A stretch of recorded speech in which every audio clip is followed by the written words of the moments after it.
Welcome to DC2LA. I'm your host, Kevin Palermo. Now, this is our last show of the semester.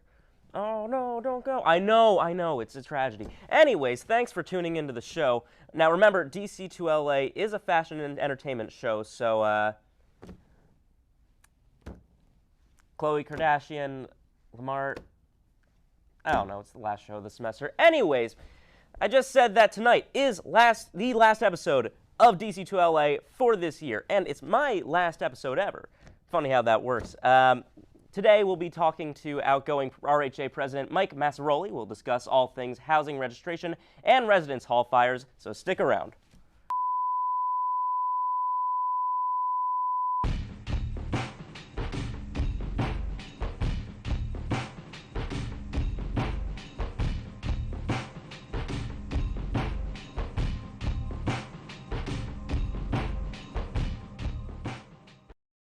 Welcome back to DC2LA. On Wednesday, the U.S. State Department tweeted, "Not a 10 in the U.S., then not a 10 overseas. Beware of being lured into buying expensive drinks or worse, being robbed. Hashtag spring breaking badly." Looks like the State Department wants to make America look great again. On March 26th, a Milwaukee Brewers relief pitcher tore his knee ligament while taking his shoes off. If only taking shoes off was a sport, I'd finally get my shot at being a professional athlete. Jared Fogle, the Subway spokesman turned imprisoned pedophile, is making sandwiches while in jail. Now even inmates get to eat fresher than J Street. On Wednesday, it was reported that the Fiat that carried Pope Francis around New York City would be auctioned off. The Fiat 500 Lounge, which normally goes between $19,000 and $21,000, already has an asking price of $2,500 grand. I guess if you're really interested in the Pope's Fiat, you should start up a PayPal account. Okay. Since 1973, a small city in France has made it a tradition to cook the largest omelet in the world the day after Easter. This year was no exception, with an omelet cooked last Monday with over 15,000 eggs. Which is, like, cool and stuff, but, like, who eats it? Because an omelet isn't really an easy thing to grab and go, you know. Like, how do they flip it? I have so many questions. Regardless, according to the AP, a Massachusetts teacher was charged with $3,000 in proceeds from stolen prom ticket sales. She has to pay back the full amount to the school and a fee of $90. But can she still go to prom? In Vermont, an 8-generation family-run farm was robbed of 63 gallons of maple syrup from their farm stand. The owner refuses to change the family's honor system tradition, even after being the victim of a theft 10 years ago that cost him 75 gallons of maple syrup. The real question, though, is how are there that many gallons of maple syrup stolen at once without anyone realizing? Like, that's not exactly a light load to sneak, well, like, anywhere. Like, this isn't corn we're talking about. Anyways, in GW news, the university announced that it is closing beloved dining hall J Street. DC2LA shot an exclusive last look of J Street. The most powerful city in the world. The most desirable campus in the country. The best meal plan in the universe. Or at least it was. GW's contract with food provider and unconfirmed mafia front organization Sodexo will expire at the end of the year, and the university has stated that J Street, the current food court, will be shut down. With the clock winding down on this gastronomic institution of GW, I knew I needed to get a taste for myself. I've always wanted to be a big shot TV food critic, so I was happy to see what all the fuss was about. Once I got in, the smell of the place was immediately obvious and wonderful. The ambiance, too, was magical. My mouth was watering from the get-go. I grabbed my food as quickly as possible, paid the totally reasonable price, and headed out to my reviewing location. I'd been told that the best place to enjoy J Street food was in freshman residence and moldy piece of toast in building form, Thurston Hall. I got past the top-level security and made it upstairs. I was so excited to finally see what J Street had to offer. Hey there, loyal viewers. I'm Quinn Warner, investigative journaliste and gastronomic expert, and today I've gotten some J Street food. I brought it to Thurston Hall for the quintessential J Street eating experience. I've even let my food cool to about room temperature, which I've heard is how you're supposed to eat it. So without further ado, we're going to try this little number here. Okay. Looks like pasta. Could be anything, though. So, pasta, we got little bits of sausage, maybe? Something like that. But I've heard lots of good stuff about J Street food, so let's go for it.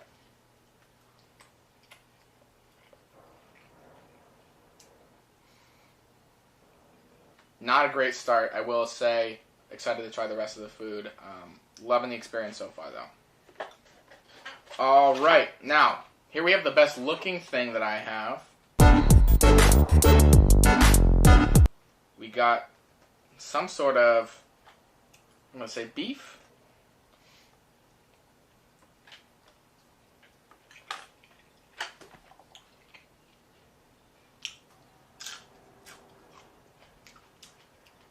Pretty unhappy about that. J Street let me down a little bit here in the first half of our meal. We're going to move on from that. This is J Street soup, which I spilled some. Sort of doesn't look like much.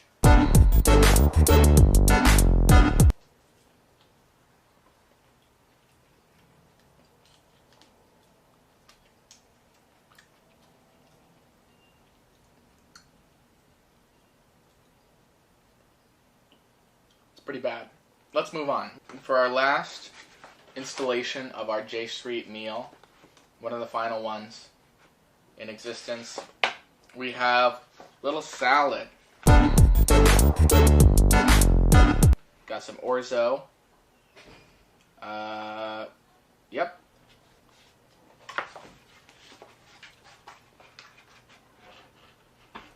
Nice. Just kidding, that's bad. Alright, so that was my J Street meal. Enjoyed here in Thurston Hall. I had a great time. Not great food, I will say. I'm sure that was just small sample size, you know.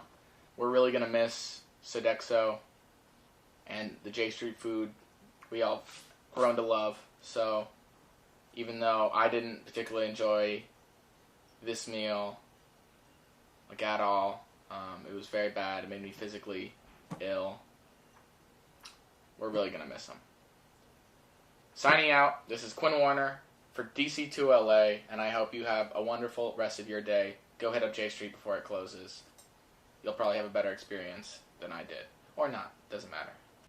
With that, we'll take a short commercial break, so stick around.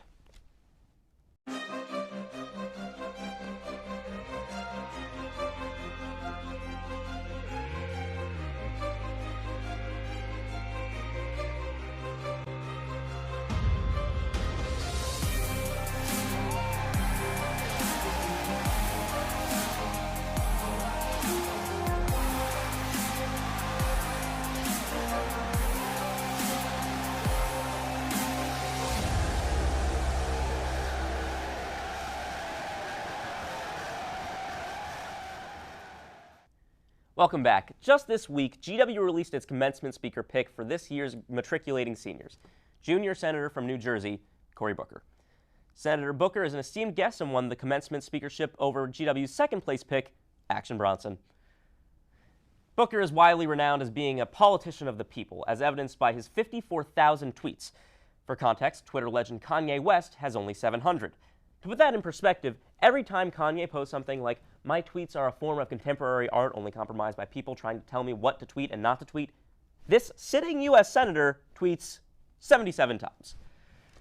Booker is an incredibly educated speaker. He attended Stanford University for undergraduates, followed by a Rhodes Scholarship to study at Oxford, and finally, a doctorate from Yale. He also attended GW. Never. In non-GW-related news, the month of March has been filled with complications for the DC metro system, which is to say, nothing has changed. But in an unprecedented move by WMATA, or WMATA, the metro was actually shut down for a full 24 hours on Wednesday, March 16th, for extensive repairs of all the lines. The Metro Board was concerned about broken cable wires that could cause fires, such as the one that occurred at L'Enfant Plaza last year. Still, despite what was a fairly reasonable explanation, many were unhappy with the shutdown. And the chaos only continues. Despite shutting down the entire city for a full day, the Metro's problems have only gotten worse. Just this past Wednesday, Metro Board Chairman Jack Evans had some bad news for Metro riders, saying, quote, "So in order to do repairs that are necessary, it may come to the point where we have to close the entire Blue Line for 6 months. People will go crazy. But there are going to be hard decisions that have to be made in order to get this fixed." Sort of like the captain of the Titanic who had to tell everyone that everything would be fine. They were just on a sinking ship. Now, no one said they were going to definitely shut down the Blue Line, but they just sort of said that they, might shut it down for, maybe 6 months, half a year. They could shut down the Blue Line for half a year. Okay, so we did some math. We did math. So we figure if people can't ride the Blue Line, they'll turn to Uber, naturally. Uber, you've heard of it. It's like, you know what Uber is. So that without surge pricing to get from one side of the Blue Line to the other, say from Largo Town Center to Franconia Springfield, it's an estimated $32 to $43, right? And again, this is without surge pricing, and you better believe there will be surge pricing when the entire Blue Line shuts down. Hypothetical, yes, I know, still scary. But you do have options, though. You could carpool to work. That's good for the environment, but the traffic, it's already terrible, and it's just going to get worse. You could bike, Capital Bike Share, that's a thing, or you could, I guess, use your legs. Some people do that, right? But it might be hard to walk. People will start walking on the sidewalks, but then they'll find themselves getting mowed down by bikes who will be biking on the sidewalks because they can't bike on the street because you're all too busy carpooling and creating traffic and safety issues for bikers. So obviously you can't bike on the road. Ambulances. You can travel in ambulances. You'll probably end up in one of those anyway, so might as well get used to it. So that makes me real excited about DC come this summer. Anyway, we're going to take a quick commercial break, so stay tuned. Raise high. This isn't just our battle cry. It's our call, our challenge. Because when you are called to Washington, you are called to higher expectations, to a higher standard. We are called here to advance knowledge, to serve society, to change the world. This is the George Washington University, and what we make is history. So stand up, be bold, take risks, press on, push harder, raise high. Welcome back to DC2LA. With me now is senior and newly retired RHA president, Mike Mazzaroli. Thanks for having me. Yep, thanks for being on. So, Mike, you were the RHA president for a year? Yes. And what does the RHA do? So basically RHA has two main purposes. One, we put on different programs and events in the residence halls to benefit the residents, sort of build a better community. And then two, which this is the part I was more intricately involved with, as president, we sort of coordinate advocacy projects to try and better the lives of people who actually live in the residence halls. This could be anything from, just common space or facilities improvements to pretty large projects like summer renovations or the Thurston Kitchen. Okay. Wait, so was there a new thing with the Thurston Kitchen? Well, so before last spring, Thurston, which is the biggest residence hall on campus, had no kitchen, no communal kitchen, no kitchens in the rooms, nothing. And it was the only residence hall on campus where students could not cook, as much as they might want to. They just didn't have the ability to. But our RHA, our hall council in Thurston, along with our executive board and different administrators, thought, hey, students ought to have the ability to cook in this building. It was the last building on campus where they couldn't. So is it like everything else in Thurston? Did you kind of break the mold? It's Thurston, super nice kitchen, or is it very nice for Thurston, especially? So you're grading on the curve here. Yes, there's one or two cockroaches, but it's not a bad kitchen. It could still use a little love, but it's not all things said. It's not too bad of a kitchen. That's nice. I was on the Vern my freshman year, so it was we had a kitchen, but we were really lonely when we used it. Yeah, I can only imagine. Are you about to knock? I want. So actually, this is a question. So the Vern for there was a lot of really good community on the Vern. So that's does the RHA want to bring more to the Vern? Do you want to make it more I think when you're on the Vern, you kind of feel separated from the people on Foggy. Is it more about just within the residence halls? Sorry, I'm not getting this. With the RHA, are you trying to build more community between residence halls or within? Oh, I mean, we've done I mean, I know this past year, our outgoing executive board, several members of it had lived on the Vern at one point or another. Okay. Were So they the weird ones? No, we were all weird. Okay. But so we had a pretty good perspective on like the needs of the Vern and like the needs of those residents, and like really were able to think critically about like how we could try and not only build a community within their individual halls on the Vern at large, but bring them into the just larger GW community. And so, you know, I know pretty much we've had some great events on the Vern between different residence halls, like in the quad. I know right when I started on RHA, or on the RHAE board, when I was executive vice president, one of the first events we had was like a movie night on the Vern on the soccer field, which was a lot of fun. So we try and you know, just bring little fun things there that can sort of get them not only events that they can do in their halls, but events that they can go outside, you know, bond with other residents on the Vern, and then, you know, we try and give them a voice in RHA to really express the concerns of people who are living on that campus, and sort of give them the opportunity to elevate them, you know, to different administrators and, you know, different people who can actually make sure that, you know, the Vern is getting the, you know, the fair share of resources that it needs. That's cool. So RHA elections just happened. You are now deposed. Yes. Looking forward, what do you want to see the RHA do? Like, what are your hopes? So frankly, when I came to GW, RHA was struggling. I know my freshman year, there were a lot of issues with how RHA was spending its money. Right. The work that RHA was doing, which really wasn't as substantive as it is now. Yeah, I think a lot of people, like our freshman year, kind of were confused. They weren't quite sure that RHA was like a different thing from the SA. Yeah.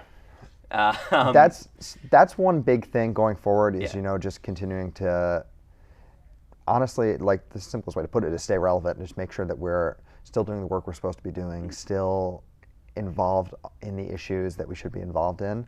Because I know there were times in the past where RHA sort of dropped the ball and the SA just sort of, you know, sort of sublimated all of RHA's responsibilities, and RHA was essentially just an organization which would occasionally give you pizza in your lobby, but didn't do anything else. I should actually fess up. So my sophomore year, I was the executive executive chair of Amsterdam Hall. The way that happened was that basically nobody ran. Yeah, that's pretty typical. And I ran a write-in campaign that consisted of one flyer and an elevator that said, "Write in Kevin Palermo for executive chair," because why the hell not? Makes sense. It worked. The problem is I went to, I think, one meeting. I voted to approve the budget, and then like I didn't do anything. It happens. Like, honestly, I think, especially back then, RHA wasn't the most like substantive, engaging experience that it could be. So you know, Did you take over for Ari? Yes. So I replaced Ari. Ari was my predecessor. I was actually Ari's vice president. Right. But back when I was a sophomore, when I joined RHA, because I ran for it freshman year and lost. When I was a sophomore on the iHouse Hall Council, I honestly found that RHA wasn't really that engrossing. I mean, there wasn't. I mean, I went to the meetings, but like there wasn't really that much to do. Like I wasn't really engaged, and like I didn't really feel like I had the tools given to me to really grab hold of my position and like actually get super involved in the organization. So that was a big part of the reason I ran for e-board, to try and, you know, keep the general body more engaged. And the past couple of years we've really tried to do that. I think we've succeeded in a lot of ways. I know this year our hall councils had more events in the fall than we had all of last year total. So we really are like getting out there, getting stuff done, which is great. So where do you live now? Do you live on campus? I actually still live in iHouse. I've lived there for 3 years now. Oh boy. Yeah. Oh, is it agree? Yeah, I live on the beta floor. It's the 9th floor. Okay. I've had a single the past 2 years, which is pretty nice. I don't have a kitchen, but I don't cook. I'm not going to pretend I cook. But I actually like iHouse. You like iHouse? Yeah. It seems loud from the outside. It could be a little loud. Yeah. It's been a good experience being able to live with like people I know, like Sure. my brothers, like on the same floor. Having a single is very nice. Yeah. And honestly, iHouse, when I came in sophomore year, it was a little rough around the edges. It could have used a lot of help, and it actually got a lot of help the past couple of years. It's been renovated in some way, shape, or form 2 summers in a row. So it's got brand new furniture, all new fixtures, like new bathrooms, new kitchens for those who have them. So it's a pretty different place than when I lived there sophomore year. Oh, okay. Okay, I'll buy it. So I live off campus now, and it's definitely changed. I live pretty close to iHouse. I lived in Dakota, and then I moved across the street from Dakota. But you do realize when you move off campus, like, it's not supposed to be that much sound all the time. Oh yeah, I can only imagine. Yeah. We're gonna play a quick game of Would You Rather. So basically, we're gonna go through some places, and we're places to live, and you tell me which one you'd pick. All right. Would you rather live in a JBKO quad with some localized mold, but you don't worry, like fix it, paint it over it, or a Merriweather double circa last year when they were having all those like weird carbon monoxide problems? I'd probably rather live in a JBKO quad just because I'd look a lot out of place in Merriweather just being a guy. Sure. It might be a little hard to pull off. Okay. Fair enough. Would you rather have a pair of underwear go missing in your communal laundry room or wind up with a pair of underwear that isn't yours in your laundry basket? I cherish the underwear that I have. I had to get a lot over Christmas because I just sort of run out eventually. I don't know what the hell happens to it. And so I'm not trying to lose any of it. I've actually had a lot of people just throw their underwear or other assorted laundry into my washers and dryers. So I've could have accumulated a lot of clothes. Sure. I don't really want them, but the question is, if just someone else's underwear just ends up like in your basket, how? I don't know. I think so. So right? I always just imagine someone's like, I just got to wash this one pair of underwear. They're just ripping open my friggin' washer and just shoving it in there and trying to like pull a fast one on me or something. Your laundry. So it's happened to me enough times. I could deal with that again. I'm not trying to lose any more underwear. Fair enough. All right, this is a tough one. Would you rather live in a double in iHouse but on a non-Greek floor, or Fulbright in a room with a kick-down door because of the fires? I cherish my privacy, so I like as many doors as possible. Okay. So I'd probably rather live in iHouse on a non-Greek floor. I think I could put up with that. Especially if you're in a double, you got a good chance of having a balcony, which I couldn't complain about. Okay. All right. Here's another one. Would you rather live in a Mitchell single infested with cockroaches, or a Munson quad also infested with cockroaches? Probably a Mitchell single. I've liked living in a single the past couple of years. All right, fair enough. I'm sort of a weird dude. I like living in a single. No, a lot of people like singles. It's just that the Mitchell ones is like you also have the communal bathroom and all that. I think I could put up with that. The cabin fever and all that. So, would you rather live in a Thurston 6 where you will never ever be alone, or single on the Vern where you live in isolation? I honestly think sometimes it would be a little peaceful to live in a single on the Vern. I think I could probably. I think the Vern. Maybe freshman year. I mean, I lived in Potomac freshman year, and I sort of felt like I missed something. Maybe freshman year, I would have put up with like living in a 6 in Thurston just for like the novelty of it. Sure. As like a quasi-adult or like a pretend adult at this point, I don't think I'd want to do that. Yeah, very fair. All right, well, thank you so much. That's all the time we have. We're going to go to a short commercial break, so stick around.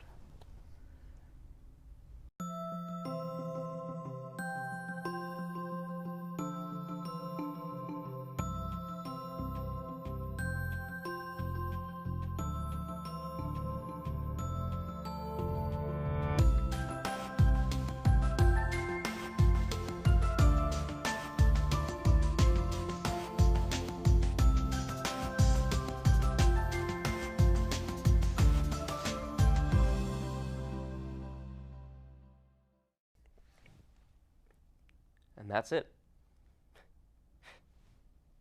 My last show. Excuse me, I'm getting emotional.